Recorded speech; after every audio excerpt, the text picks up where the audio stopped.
ప్రస్తుతం మనతో పాటు ఓయూ విద్యార్థి వల్గొండ నరసింహ గారు ఉన్నారు. ఈ డిఎస్సి పైన ఆయనతో కూడా ఒకసారి అడిగి తెలుసుకునే ప్రయత్నం చేద్దాం. మనం చెప్పండి, డిఎస్సి రద్దు చేయాలని కొంతమంది, గ్రూప్ 2 రద్దు చేయాలని కొంతమంది, పోస్టులు పెంచాలని కొంతమంది, అటు ధర్నాలు జరుగుతున్నాయి. కొన్నేమో పార్టీలు వీటిని సొంతం చేసుకొని వాళ్ళకి మద్దతు తెలుపుతున్నారు. కొందరేమో రద్దు చేయొద్దు అని చెప్పేసి కొంతమంది అంటారు. అసలు రద్దు అయితే బెటరా, రద్దు కాకపోతే బెటరా? ముందుగా నా నిరుద్యోగ విద్యార్థి మిత్రులందరికీ ఒక విజ్ఞప్తి. ఈ సమయంలో మనం అందరం సమన్వయం పాటించాలి. వాస్తవాలు సాధ్యాసాధ్యాలు అనేది మనం చూడాల్సిన పరిస్థితి ఉంది. ఈరోజు డిఎస్సి అనేది ప్రత్యేకంగా డిఎస్సిని తీసుకుంటే డిఎస్సిని వాయిదా వేయాలని చాలామంది విద్యార్థి మిత్రులు కోరుకుంటున్నారు. కారణం ఏమంటే గత 10 ఏళ్ల కాలం నుంచి తెలంగాణ ఉద్యమం తర్వాత తెలంగాణ ఉద్యమం వచ్చిన స్వరాష్ట్ర తెలంగాణలో డిఎస్సి వస్తాయని గ్రామీణ ప్రాంతాల నుంచి వచ్చిన వాళ్ళు ఎంతోమంది ఇదే యూనివర్సిటీ నా మిత్రులు ఎంతోమంది చదువుకుంటూ పోతున్నారు. పోస్టులు లేకపోవడం వల్ల చదువుతూ పోతున్నారు. ఈరోజు ఏమైందంటే వాళ్ళ మీద వాళ్ళకి నమ్మకం కోల్పోయే పరిస్థితికి దిగజారింది. ఇలా వాయిదాలతోటి రేపు కొత్త వాళ్ళు పోటీకి వస్తారేమన్న భయంతో పోటీకి రావచ్చు. నీకు అవకాశం అందరికీ ఉంటుంది. టెట్ క్వాలిఫై ఇప్పటికీ 3 సార్లు టెట్ క్వాలిఫై అయిన వాళ్ళు ఉన్నారు. ఎప్పటి నుంచి ఒక టెట్ క్వాలిఫై అయిన ఉన్నారు. డిఎస్ అనేది నిరంతరం జరిగే కార్యక్రమం కాబట్టి గౌరవ ముఖ్యమంత్రి రేవంత్ రెడ్డి గారు ఏం చెప్పారు, గతంలో బీఆర్ఎస్ హయాంలో మూసివేయబడ్డ పాఠశాలను కూడా తెరిపించి మళ్ళీ తెరిపించడం అంటే అన్ని పోస్టులు పెరిగితేనే భాగం కదా. ఆ రోజు మెగా డిఎస్ అని కార్యక్రమం చెప్పి 5,000 ఉంటే దాన్ని 6,000 పెంచారు. మళ్ళీ చేసి దాన్ని డిఎస్ నిర్వహిస్తున్నారు. నెక్స్ట్ జాబ్ క్యాలెండర్ ఇస్తూ ఉంటున్నారు. కానీ కొద్దిమంది నా విద్యార్థి మిత్రులు కూడా ఈ మధ్య కాలంలో 1 ఇయర్ నుంచి ప్రిపరేషన్ మొదలుపెట్టిన వాళ్ళకు నా పర్సనల్ విజ్ఞప్తి ఏంటంటే, ఎంతో కాలం నుంచి మీరు అవకాశాలు కావాలని కోరుకోవడం తప్పలేదు, కానీ దాంట్లో మీ స్వార్థం కూడా వీడండి. ఎంతోమంది మీ సోదరులు, మీ అన్న వాళ్ళ పోటీ ఎన్నో 10 ఏళ్ళ సంది ఇలా తిండికి లేక ఈ ఊళ్ళలో పోలేక నానా కష్టాలు పడి అప్పులు చేసి మరి చదువుతూ ఉన్నారు. వాళ్ళ యొక్క వెర్షన్ కూడా దృష్టిలో పెట్టుకొని ఇక్కడ ఆలోచించాలని విజ్ఞప్తి చేస్తున్నాం. ప్రభుత్వాలు ఈరోజు మాట్లాడుతున్నారు, బీఆర్ఎస్ కానీ బీజేపీ కానీ. ఇలా బీఆర్ఎస్ ఇలా నిర్బంధాలు విధిస్తుందంటే స్వేచ్ఛాయుతంగా నిర్బంధాలు ఇలా నువ్వు ప్రొటెక్ట్ చేస్తున్నావు అంటే కారణం ఈ ప్రజాపాలనలో రేవంత్ రెడ్డి నాయకత్వం ఎవరు చేయాల్సిన పోరాటం వాళ్ళు చేస్తూ ఉన్నారు. హక్కులు కూడా కల్పిస్తూ ఉన్నారు. ఇలా ఇదే ధర్నా చెక్ ఎత్తివేసిన నాడు ప్రభుత్వం. ఈ ధర్నా చెక్కులో నిన్న బీజేపీ వాళ్ళు ధర్నా చేశారు. ప్రజల హక్కుల కోసం పోరాడడం తప్పులే, కానీ హక్కుల కోసం పోరాడే ముసుగులో మీ రాజకీయ స్వప్రయోజనం కోసం మాత్రం పోరాడదని మాత్రం విజ్ఞప్తి చేస్తాను అందరికీ విద్యార్థుల పక్షాన.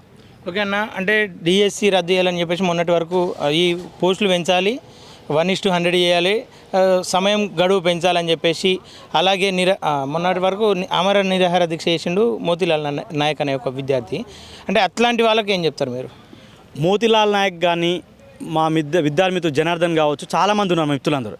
మేము అందరం ఒకటే అది విజ్ఞప్తి చేస్తాం, ఆలోచించామని చెప్తున్నాం. ఎందుకంటే తెలంగాణలో గత 10 ఏళ్లలో పరిస్థితులు ఏమున్నాయి, గౌరవ ముఖ్యమంత్రి రేవంత్ రెడ్డి గారు ఆధ్వర్యంలో ఇచ్చిన ప్రజాపాలన పరిస్థితి ఎలా ఉన్నాయి ఒకసారి ఆలోచించాలి. ప్రభుత్వం ఏర్పడిన మరుక్షణం నుంచి ఎలక్షన్ కోడ్ మనకు దాదాపుగా 6 నెలలు ఎలక్షన్ కోడ్ ద్వారా కాలం పోయింది.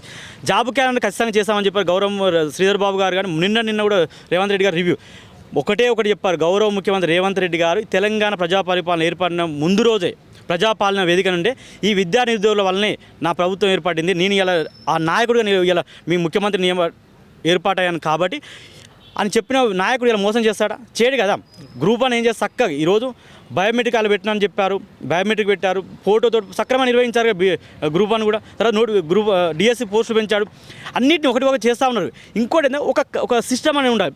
రోజు పోస్ట్ పోన్ అవుతా ఉంటారు. రేపు ఇంకో రైల్వే ఉద్యోగం కావచ్చు, ఎస్ఎస్సి ఉద్యోగం కావచ్చు, రకరకాల ఉద్యోగాలు ఉంటాయి. ఆ ఉద్యోగాలు వస్తున్నాయని చెప్పి వాయిదా వేసకపోతే అందరు మానసికంగా కుంగిపోతున్నారు.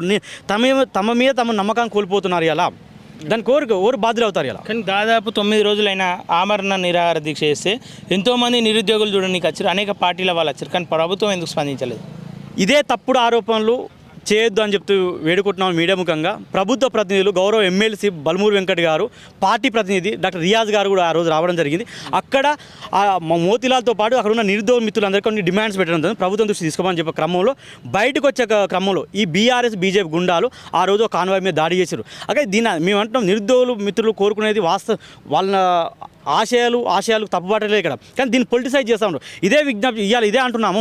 ఇంత మాట్లాడుతున్నారు కదా, తెలంగాణ స్వరాష్ట్రం తీసుకొచ్చిన కేసీఆర్ అంటున్నారు కదా. ఈ కేసీఆర్ కానీ తన కుటుంబం కానీ ఎక్కడో ఉండి ఇలా పుల్లలు పెట్టి పిల్లల్ని ఎమోషనల్ చేస్తారు కదా. మరి ఒక్కరోజు ఎందుకు మాట్లాడలేదు? ఇలా 5 రోజులు అవుతుంది, ఇంత జరుగుతుంది కదా.